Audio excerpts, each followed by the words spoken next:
My name is Lucien van Romburg. I'm a PhD graduate from Hong Kong U, and I'm currently a postdoctoral research fellow at the University of New South Wales.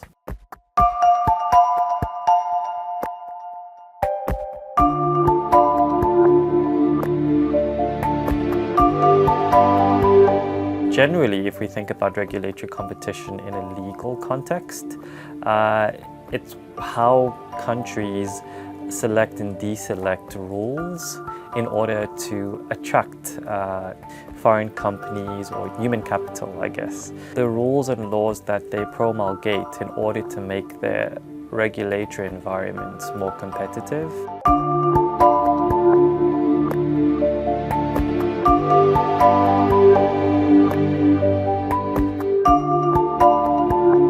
Studies have shown that advanced economies are generally more competitive as opposed to more developing nations or jurisdictions, because London, Hong Kong and New York are the traditional, financial hubs in the world. One would think that maybe they would actually compete against each other, even though they are in vastly different jurisdictions.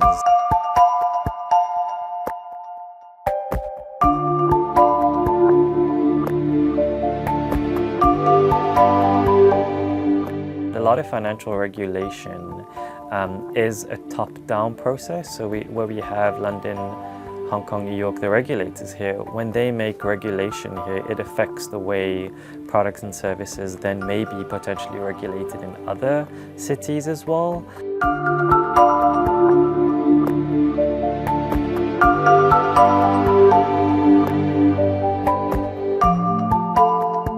There are different types of distributed ledgers, but of course DLT can be used as a payment rail, a medium of exchange, as I said, in terms of cryptocurrencies, and then also it can be used as a funding mechanism, so through ICOs. My study is focused on cryptocurrencies and the services and products that come out of either offering those types of things to consumers.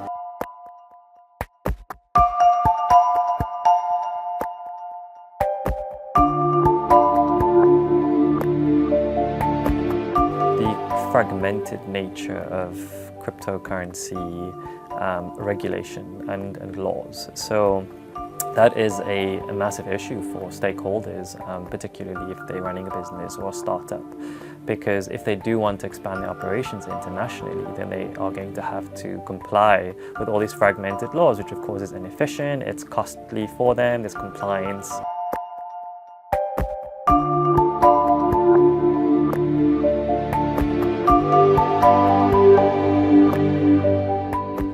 So we have a company potentially forum shopping, looking at different jurisdictions, trying to find gaps in legal and regulatory frameworks that they could potentially exploit. And of course, jurisdictions don't like that.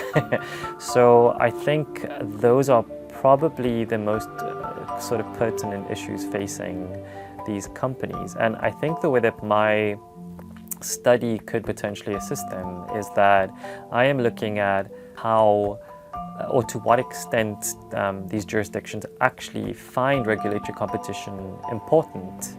And the implication is that if it is important and if it does filter through the way that they legislate and the way that they make regulations for DLT products and services, then that's a good thing, because it means that these countries want to differentiate themselves. They want to attract foreign direct investment. They want to attract business.